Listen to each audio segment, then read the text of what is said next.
Hello, YouTube, and this is my review of Hunger Games Catching Fire. I saw this a while back.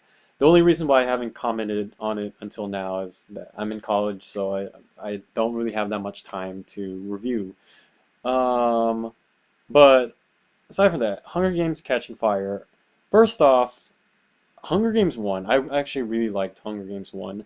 Um, I'm not one of those people who's gonna pull out a whole like, oh, it's just ripping off Battle Royale. I mean, like, I liked Battle Royale too, but Hunger Games is different enough that it could be its own story. And the story it was telling was actually pretty cool. Like, Katniss is a pretty cool character, and the whole setup is pretty cool. So the thing about Hunger Games 1 that, don't worry, this is relating back to Hunger Games 2. The thing about Hunger Games 1 was that I feel like it was just a decent movie.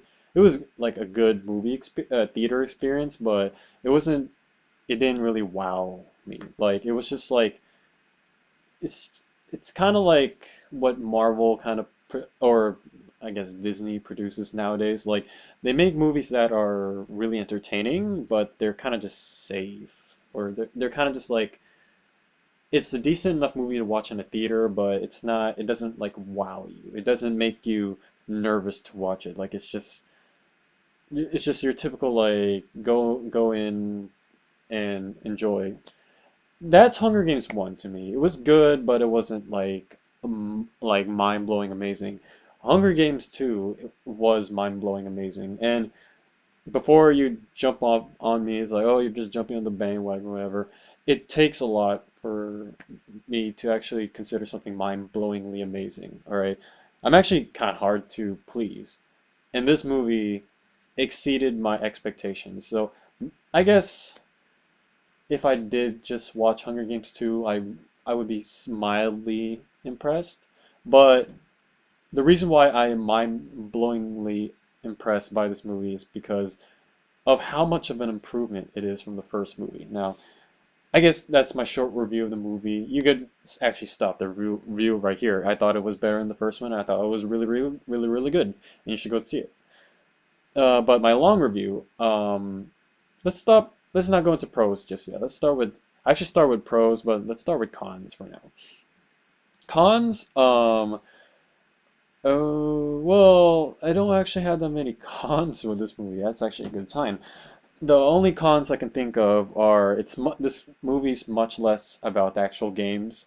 That it's more about the politics of what's it called, Panem, and I kind of I like that it's focused more on politics, but I don't really like the lack of emphasis on the games. It's more like in the first movie, it was really like it was Katniss and Peeta against everyone else, and you feel this like silent like hunting, and you feel like there's someone who's hunting them every moment of the game, and you feel that in this movie too, but it's much less about people hunting them and more about um, the Panem government like making the game hard on them, the heroes. I mean. I guess this movie inevitably was going to be more about the politics of Panem, but I kind of miss the game feeling. Like, I miss that feeling that you can't trust anyone and you have to do this on your own, or you have to somehow form alliances to survive further. So that was something I missed about the first movie. Uh, the other thing I had problem with this movie was, I guess, the side characters. Like, once again, this is like they did the two main characters, of course, Katniss and Peeta, but I feel like the other side characters were kind of like scrubbed over in this movie. Like Haymitch has his time, it was all right, and oh, what's his face? Cinna he had his time too. Like a few side characters did have a good enough time on screen, but the two characters I'm thinking of are Gale and Prim.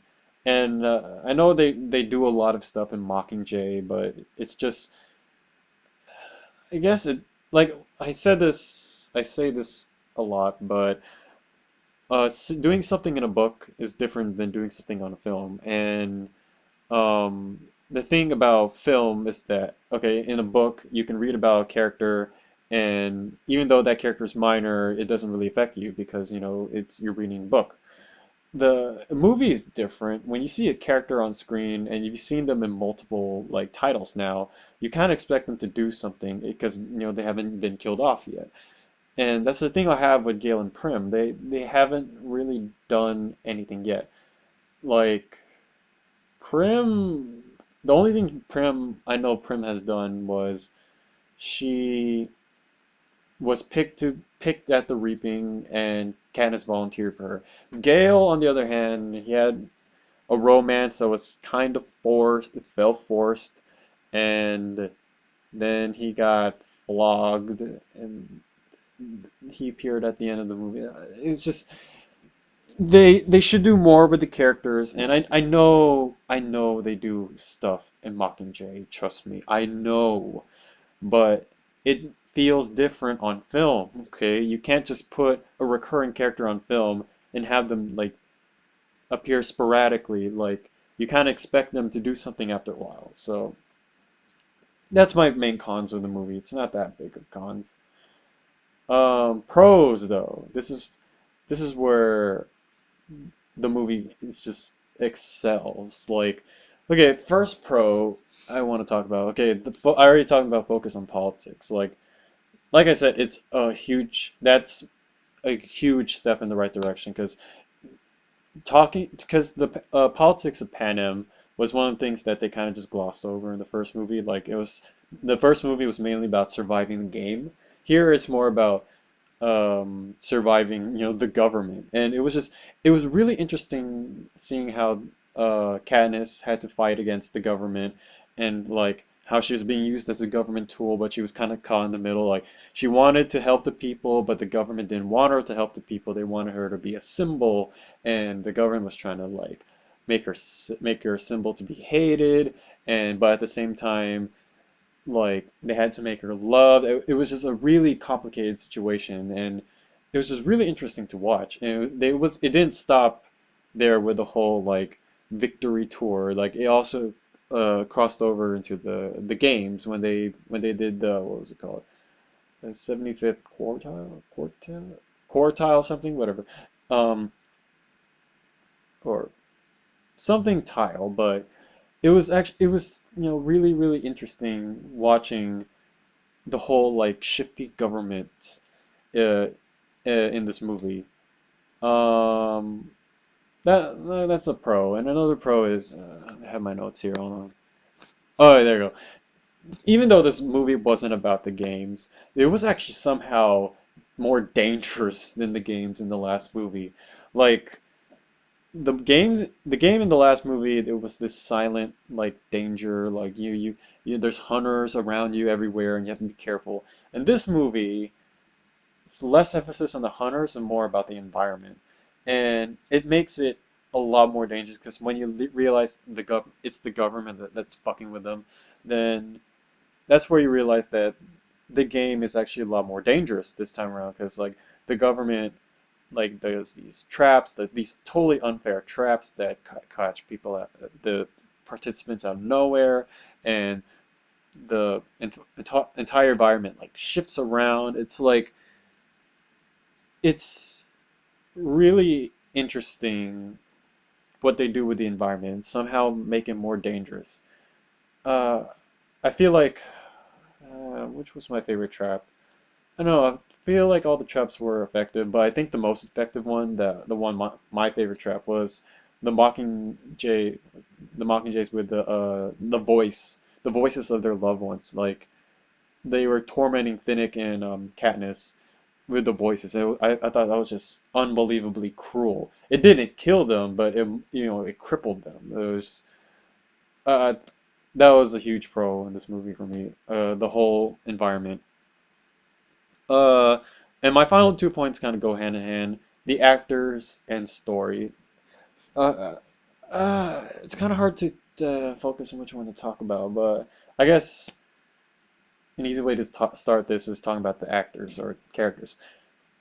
Once again, Jennifer Lawrence was on point with Katniss, but I like what they did with the Katniss character this time around. Like in the first movie, they kind of established her as she's the badass. She'll do anything, not anything, but she'll do what she has to do to survive the game, even if it means faking a romance with Peeta and sacrificing like a possible romance with her actual lover, Gale.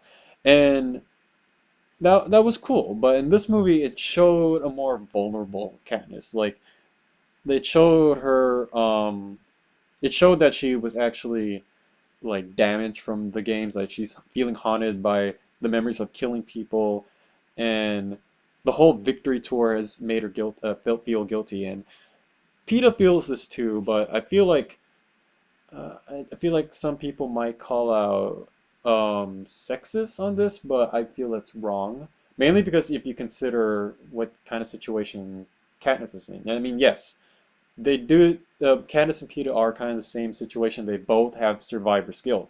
Even Peeta, at some point, admits he has survivor skill. But the thing is, Katniss, she has to suffer the fact that not only does she have survivor skill, she had to witness. She actually became close friends with one of the victims of the last game, and she's also the symbol of hope among the citizens, and she doesn't want that. And it's the whole like savior complex that she doesn't want to be the savior. She doesn't want the burden of being these people's savior, and these people are getting hurt and killed over her, and she's just feeling really really stressed out by this.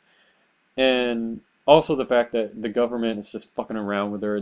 She knows that they could her family at any moment, and it's that it's the stresses of like being the savior and also doing what the government it tells her to do that really makes her character really interesting, like more so than the first movie. Like the first movie, she's kind of like this like rock of like solitude and just like calmness. Here you see that like solitude break. Like she's just, I'm not saying she's an emotional mess, but you can tell she's clearly broken in this movie.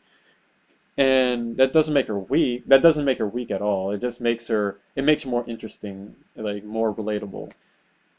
And the other characters are actually on point, which leads me to Peeta, who was greatly improved from the first movie. Like the first movie, he was kind of pointless. Okay, not pointless, but he was kind of useless.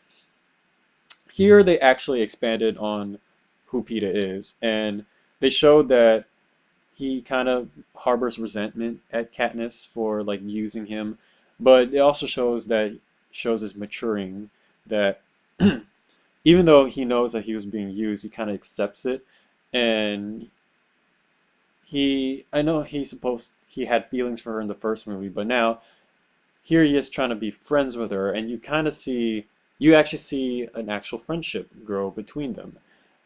And that's actually kind of interesting because there was this animosity between Pete and Katniss that I feel like existed from the first movie, but seeing that grow into a friendship and grow into a romance in this movie, it might seem odd, but seeing it like blossom between the two was actually pretty interesting. Sorry, running out of.